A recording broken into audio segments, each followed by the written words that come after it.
What's up, guys? Welcome back to my channel.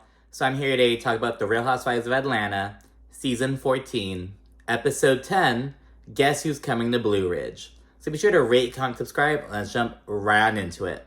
So the first scene is with Kandi and Kenya, and they're just linking up with their daughters, Brooklyn and Blaze. They're just having a little play date. It's really cute. They have this place that's like, they have like trampolines, slides, ball pits, all kinds of shit. And they're just hanging out. The kids are out doing their own thing. And the girls are kind of reminiscing about the night before at Shereé's little sleepover. And I was like, oh my gosh, I like when they kind of tell us, like, oh, that it was the night before, or this was 3 days ago. Kind of getting, like, a timeline in my head. I was like, oh shit, that was just the night before. But yeah, I was talking about drunk Kenya, how fun she was and everything. And then Kenya kind of segues to talking about Kenya Moore hair care and specifically some struggles she's been having. She touched on it earlier in the season when she and Shereé linked up. They're both kind of talking about Kenya Moore hair care and She by Shereé, how they had like little issues with their businesses and stuff.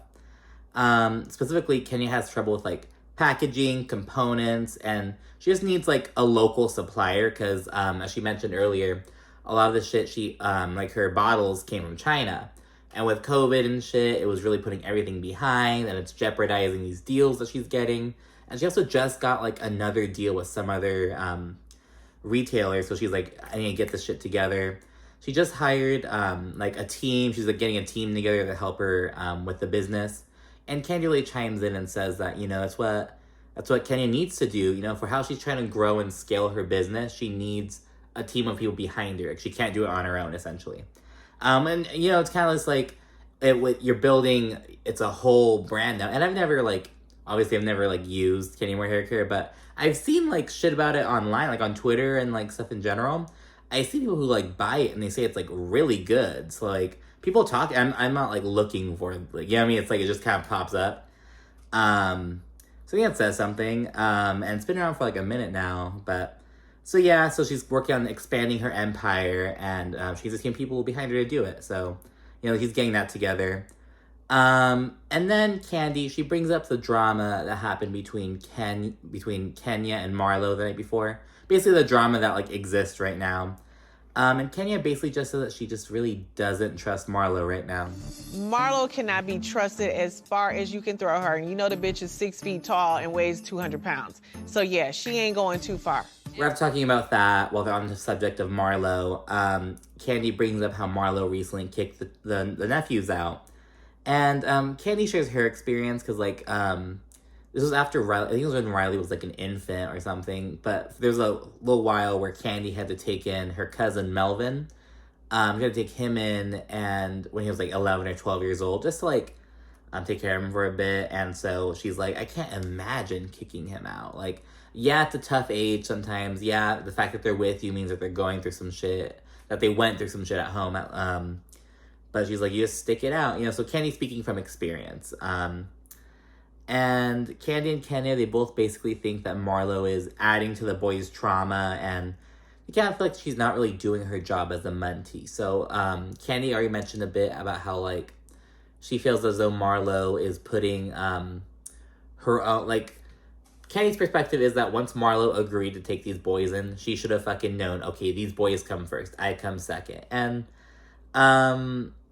you know, that's kind of like, you know, because you have, obviously, like, you have to put yourself first to, like, do it. But I get what Kandi's saying. She's basically like, you know, you can't get so fucking mad that you kick the boys out, which I think is, like, objective. You know what I mean? That's objectively true. But yeah, but they really feel like Marlo's not really doing her job, the job that she accepted, essentially, which, you know, I will agree with, you know, at least Marlo, she's struggling with doing it, but, you know, hey, no one's perfect, so that's all I gotta say. And there's a little montage. Mainly the only noteworthy thing is that Sanya, she's with her sister, Shari? I think it's her name. I don't remember her name. Sanya with her sister, she's telling her about this deal she has with iFit and how she's going to be going down to Miami to basically do this business deal. She's gonna, like, do like a virtual coach for them, right? So she's doing something for them. So she's gonna be doing that with her husband Ross, and then we segue over to the girls packing for Blue Ridge Mountain. And Kandi, she shares that Kenya isn't going to go on the trip. She's like, you know, Kenya's just not like feeling Marlo. She doesn't want to go on Marlo's trip. Then Kandi, because she's like, I know damn well this bitch didn't tell Marlo this. So kind of help so that way Marlo's not left in the dark. Kandi, because we already know how Marlo would act with that. She's like, I'm so hurt. But Kandi, she FaceTimes Marlo, lets her know, and Marlo acts like she doesn't give a fuck. She's like, oh, I'm sure the trip will still go quite well without Kenya. You know, I'm sure we'll truck along. And so keep that in mind. Marlo, she's acting like she doesn't give a flying fuck that Kenya's not going to be there. Note that. But then before we kind of head out and get ready for Blue Ridge Mountain, we have a scene with Marlo. She's in the boys' room. Well, it's still their room, but they're not there right now. Yeah, I was about to say, like, is it their old room? But it's still their room, but they're not there right now, you know? Because Marlo's planning on bringing them back to the house after like a month. It's like a month-long little break for her, essentially. And for the boys, basically. She's kind of going through the room, just kind of looking at the damage and shit like that. There's like a hole in the wall, there's mess everywhere. There's like a fucking can of frosting hidden, and like it just stupid boy shit, you know what I mean? And then her little sister Crystal comes over, and Marlo, she kind of shows Crystal the room, and Crystal gives Marlo some advice. And you need to put him in anger management. They would never do that with Niecy. That's why I tell you have to be more structured when it comes to them, because if not, they just gonna do whatever they want to do. And this is a clear example. They usually complain that I'm so strict. You're strict when it comes to schoolwork, but when it comes to them cleaning up, make sure, come behind them. Don't just ask, because if you ask, they can say whatever they want to say. Yeah, I cleaned up, and then stuff is just keep piling up. Marlo then shares that she took Crystal in for a little while back when, so Crystal said she's like 30 right now, and it was back when she was like 14, because Crystal gotten placed in a foster care. Marlo's mom lost her daughter again, and Marlo like basically took Crystal in for that time. She's like, oh hell no, I'm not letting her stay in foster care. So she had Crystal for a little bit, and then Crystal and Marlo didn't really work out, so she went with the mom. But then that didn't work out, so I don't even know what happened. Maybe Crystal was on her own at that point. But yeah, and then Marlo, she tells Crystal, who again is 30 with 4 young children, that Marlo needed a 30-day break. And it's kind of like, again, it's like, I get it, but it's like, girl, no, look who you're talking to. It's like, you don't think she needs a fucking break? You know, now she has 2 extra kids. But anyways, Crystal is supportive though, but she also kind of checks Marlo for how Marlo speaks to the boys. Marlo says she speaks to them, because Marlo gets her mouth, as she says, from her mom, because Marlo's mom was really critical on the kids, and that's why Marlo is the way she is. And so Crystal's kind of like, you know, you have to work on how you speak with them. So I kind of like that. So Crystal's very supportive to Marlo. And Marlo also mentioned she's going to be wiring Crystal some money. So I'm like, okay, at least she's not just throwing the kids on her, but still, you know. But anyways, that's that. And then we hit the morning of the road trip to Bluestone Mountain. So we have Marlo and Shereé in one car, they're riding together. And then Drew, Kandi, and Monyetta are in another vehicle. There's no Kenya, because again, she doesn't feel like going with Marlo. And there's no Sanya, because remember, Sanya is down in Miami. She's making some money. But Sanya is going to join them like later that same day. She's like running down there real quick, going to get that bag, and then come back up and link up with them. We find out that Shereé, she's in a fucking boot. Like, she says she was like at the store trying on some fucking rain boots, and she put like the boot on, and her pinky toe basically got fucked up in the process. It like got caught into something, and she's pushing it in, so she fucked her toe up. So she's in a whole ass boot on her foot. And Marlo is really the hostess with the mostest. She sends these 2 really like luxurious cars to pick the girls up, and food. So Marlo and Shereé, they have like these, they look like Cobb salads, and the other lady, she sends them wings from OLG, from Kenny's restaurant. So that was pretty cute. However, this didn't really work too well, because while they're in the car, the girls are, while Kandi, Drew, and Monyetta were in the car getting ready to eat and shit, the driver was like, oh, there's no way you can eat those in this car. Like, sorry. And so the girls, they're like hella flat, especially Kandi and Drew are like flabbergasted. They're like, what? Like, what the fuck do you mean? But they wind up just getting out and going to eat the wings over inside the house. And meanwhile, Marlo and Shereé, they're in their car eating their salad. I think it's because they have different drivers, but also Kandi and everyone had wings, and Kandi and Marlo and Shereé have like these salads. So I guess it's that type of food, and also the driver. You know, some people will be more anal than others. But anyway, they're kind of just talking about how Kenya's not coming on the trip, and Marlo's acting all fucking dumb. She's like, "Oh, Shereé, how did me and Kenya get back to this place?" Excuse me, no.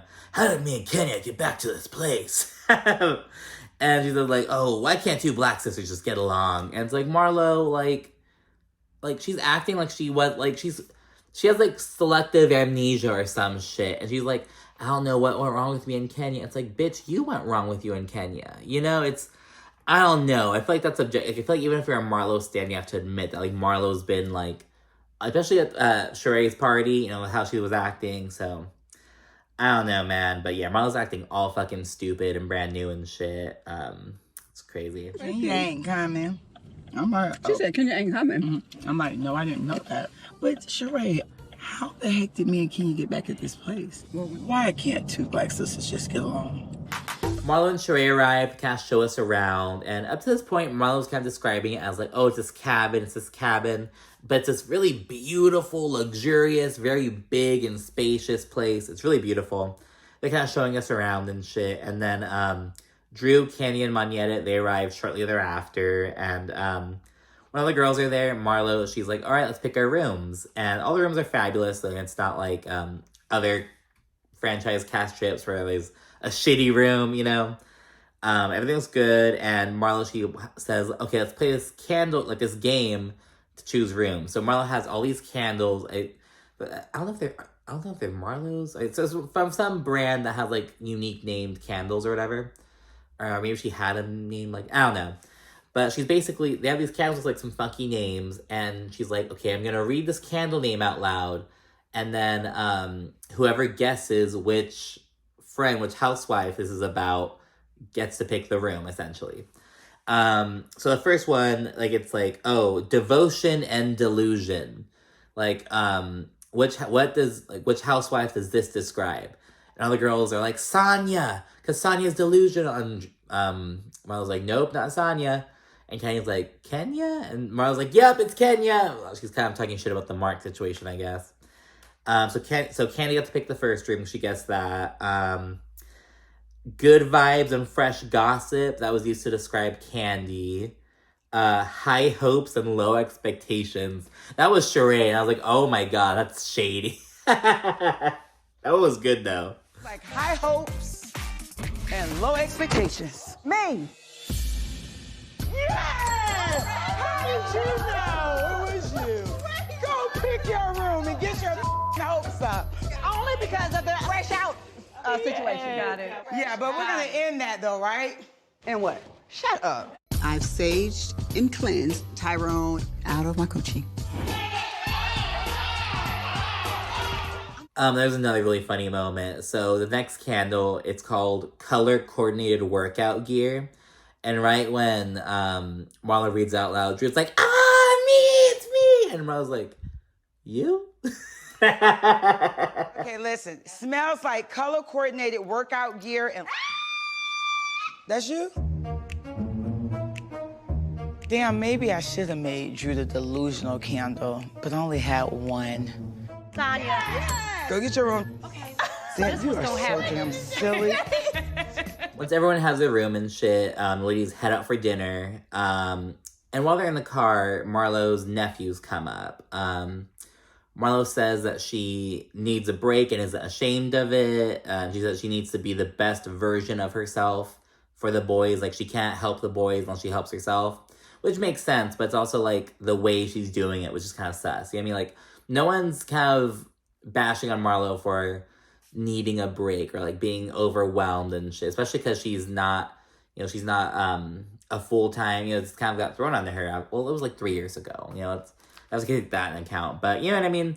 But it's the way she's going about it. You know what I mean? It's the fact that she's like, oh, kicking them the fuck out for a month, you know? And going off of that, Kandi and Drew, they both kind of think that Marlo ditching the boys for a month is a bit extra. Especially as Kandi points out that Crystal has 4 kids of her own, and Candy's like, and she lives in this little tiny apartment. They have 2-3 bedrooms. And Marlo's like, yeah, that's normal where it come from, so that's normal, fuck it. And it's like, yes, I get what she's saying, but it's like, I don't know. So Marlo's framing it as I need a break from those boys. But I think she's also really doing it as a punishment as well, kind of. You don't appreciate what I'm doing for you, how I'm giving you this life of lavishness. Well, go live with Crystal, this tiny ass little apartment with all these other fucking kids. I really think it's a punishment aspect, and no one's really pointing that out, but I really think it's a big part of why she's doing it, But anyway, they're at the restaurant now. It's pretty good vibes. It's hella chill. Everyone's having a good time. Then Kenya, she's texting Kandi, and she's like, I'm here, and she asks, she's like, oh, is anyone talking about me or asking about me? And Candy's like, no. But Kenya asks Kandi to go get her, go to meet her at the door or whatever. Go pick her up, if you will. Kandi goes, she's like, oh, I'm gonna go to the restroom, and she and Kenya come in. Everyone's surprised and hyped up, except Marlo, who is visibly annoyed, but she's playing nice.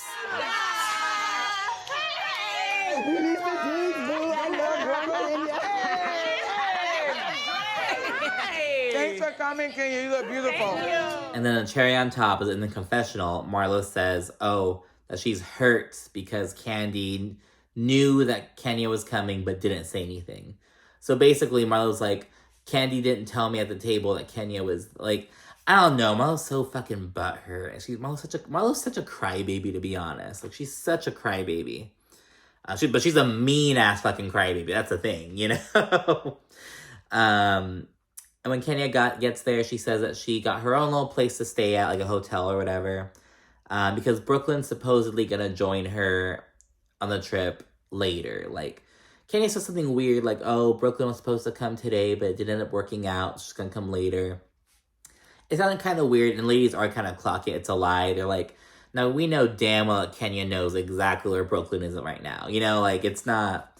So Kenya's being kind of coy about it, and then shortly thereafter, Sanya arrives. She fills in the ladies about her iFit event in Miami, and she says that it went so well that they want to have her at another event in Jamaica. And Sanya was like, ooh, can I bring the girls? Can I get a cast trip, essentially? So it's going to be a couple's trip, so everyone gets to go with her to Jamaica, and they're going to bring their man or their boo, a +1. And yeah, so everyone's all hyped up. Sonya's like, oh, I hope I'm not stealing Marlo's thunder. And it's like, bitch, you are stealing. You know damn well you're stealing Marlo's thunder. But I get it. It's my kind of thing. It's so exciting. She didn't want to hold it in. But it's like, Sonya, you know damn well you're stealing her thunder. Marlo then asks Kenya if Kenya is going to stay at the house with them. And Kenya, she's kind of playing coy. Kenya's being really calm and nice. But she's like, oh, I'm not sure yet. And Marlo's like, oh, well, when will you let me know? She was like, as soon as I figure it out. It's very awkward, really tense. Kenya, I'm glad that you joined us. Thank you. Will you be staying at the house with us? I'll think about it. When will you let me know? As soon as I know. And Marlo basically tells Kenya, okay, well, if you aren't gonna stay with us in the home, I'd appreciate it if you don't join us for any group activities, because I worked so hard to make this trip. I sent cars for everyone, and Kenya's like, I brought my own car, it's fine. And Marlo's basically being a baby about it. She's all butthurt, and she's like, well, fine, if you're not gonna stay in the beautiful house I got, then you can't come do the beautiful activities I planned. And Kenya's like, girl, she's rolling her eyes, and she's like, if that's the case, I'll just leave them, it's not a problem. And it's really weird, to be honest. Again, Kenya's very calm, very, just chill. She's not raising her voice at all, but she's clearly irritated and over Marlo's bullshit. And Kenya tries voicing her issues with Marlo, but Marlo, keeps interrupting and shit. And, but Kenya finally gets her to, shut the fuck up for a little bit. And then Kenya reads Marlo the fuck down. So my issue with you is that I feel like everything about you is not sincere. When you say things like you want to be everyone's friend, but you're the worst friend here, that's not sincere. You're not a friend. You don't know how to be a friend. You don't know how to love. So if it's the love that you're saying that you have for me, I don't want that kind of love because it's not healthy love. It's toxic. So when you call me a liar, that is what I have forgiven you for you telling me that I was lying about having a child. And that was unforgivable, but I forgave you anyway. And I said, I'm gonna start anew with you. And you come right back and you accuse me of lying. So no, Marlo, you don't get any more chances with me because what you say is bullshit. So that's all I really have to say. I'm done. And now you can really tell Marlo's really like kind of hurt by this, but she isn't really showing. Marlo's kind of adopting Kenya's demeanor. She's staying really calm, being like soft-spoken and shit. But yeah, and Marlo essentially like doubles down on her shit. She's like, yes, I did think that you were lying about being sick. And Marlo kind of turns it into like, oh, I'm not going to be the kind of friend that just tells you what you want to hear and kisses your ass. I'm like, that's a very different thing, because I've had that conversation with some of my other friends. Like, they get upset with me for, like they say something, and I give my opinion, and or they ask for my opinion, and I give it, but it's not what they want to hear. Or I say something that they aren't approving of, and it's like, okay, well, you're my friend, I'm gonna tell you this because I respect you, you know what I mean? But it's never, like, shit like this, you know what I mean? It's like, there's a difference between, like, being like I'm gonna tell it how it is kind of friend, and being just like a straight up bitch, you know what I mean? And it's like, I think it stems from the fact that it's like, Marlo and Kenya aren't even really friends, you know what I mean? So it's like, how can you be a straight up tell it like it is friend if you aren't even friends with them? But I don't know, it's really weird, hella awkward, and the vibe is killed. Everyone's like, yay, day one, and it's gonna be like a 3-day trip. It's really awkward, but that's it for this episode. So again, the main thing was just really, it was a pretty chill episode, but it was just, and again, they just played the mid-season trailer in at the end of the last episode, so it's like, kicking off the second half of the season, so it was a pretty good start to that, but yeah, really weird. Marlo's acting so stupid, and it's like, acting like she has no idea why Kenya is upset with her and over her shit, and it's like, well, it's because of this. And again, Marlo's just a mad ass crybaby, and it's like, well, she's a mean ass crybaby. But yeah, be sure to rate, comment, subscribe. Let me know what you think about the whole situation, what's going on, and I'll talk to you again soon. Thanks again for watching. Bye.